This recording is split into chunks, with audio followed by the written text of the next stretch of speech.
Hey guys, welcome back to Horse 2 Cinema. So, as you might be able to see, I've got a microphone for the first time on the channel, and super excited to have this. Hopefully the sound is looking good for the setup. Today, I'm going to be reviewing Backrooms. This is directed by Kane Parsons. This, of course, is the other half of the recent low-budget horror, sort of success that's really taken the box office by storm. As you may have seen, I reviewed Obsession recently, which I unfortunately did not like, as much as the consensus did.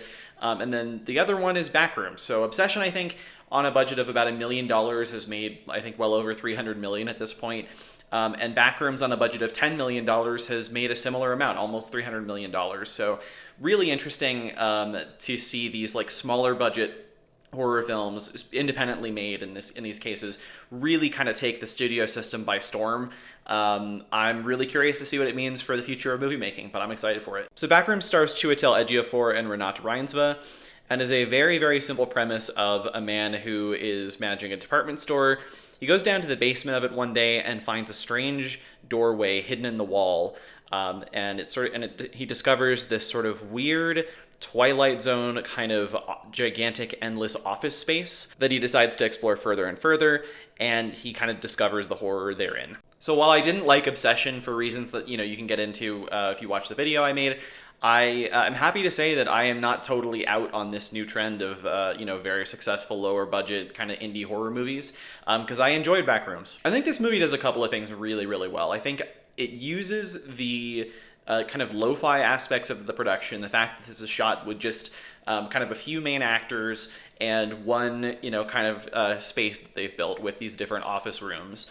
And it just uses that to the max. It really kind of uses the setting to create more and more weird details, to create kind of an eerie, creepypasta atmosphere. When we're introduced to these back rooms, you kind of see very simple like chase sequences to start for these characters, and then you sort of kind of discover further and further as you go along throughout the movie what exactly the threats within these within the back rooms are. You can see a little bit of what the characters are running through, and there are, I think, the ideas behind what they mean are minimal in the film, but I like that the film kind of presents those without kind of feeling the need to in a pretentious way kind of explain itself too much. I won't spoil what the final kind of monster of the film is, but I think it has kind of an interesting meaning you can take in a few different ways.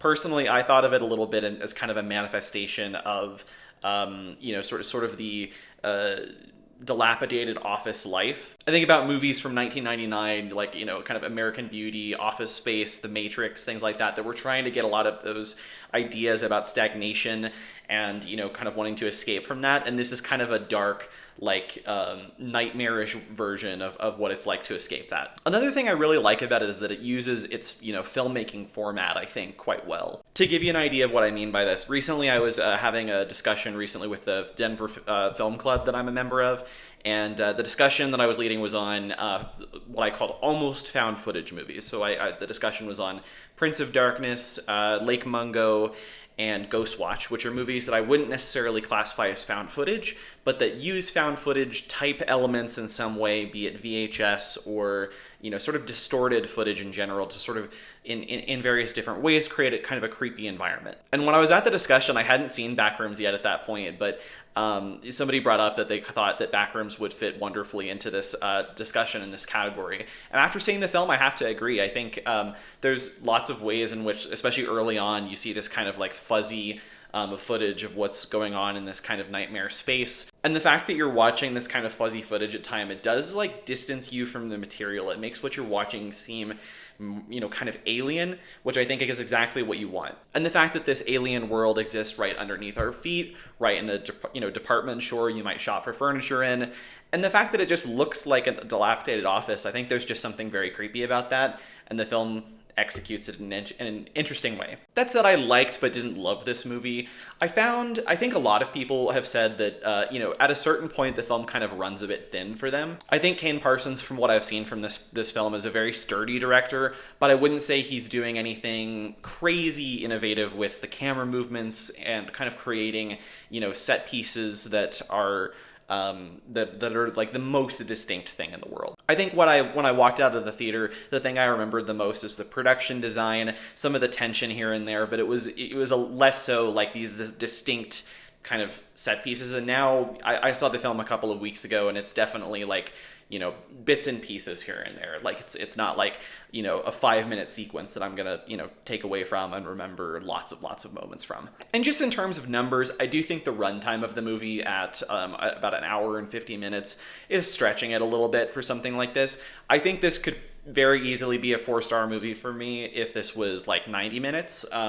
I think that would be like a pretty perfect kind of platonic ideal of a runtime for this. But that being said, if I walk out of a theater and I'm watching, you know, I just watched an original horror movie that kind of, you know, kept me engaged throughout, and then I come out of it and the main criticism I had was the runtime and kind of the pacing, you know, there are really worse things to kind of pick apart. So I'm going to give this film 3 stars. It is a higher 3 for me. I think this year in general has just had a lot of like 7 out of 10 high 3-star kind of films for me.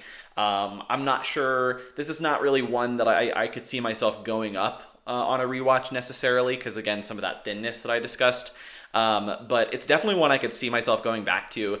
Like, for example, Companion last year was a movie with a very simple premise, some flaws in its execution, but I just admired enough that when it came to streaming, I went back to it like once or twice and really enjoyed it. I probably could see myself doing the same thing with Backrooms. And I could probably see myself watching a sequel as well. I think that, you know, just certainly with the lo-fi quality of this, I think you could make lots of interesting kind of anthology little episodes, kind of Twilight Zone-y kind of things with this. So I'm interested to see what they're going to do with it. But anyway, that's my review. Thank you guys so much for watching this video. If you like it, you can like it down below and subscribe to the channel if you're new.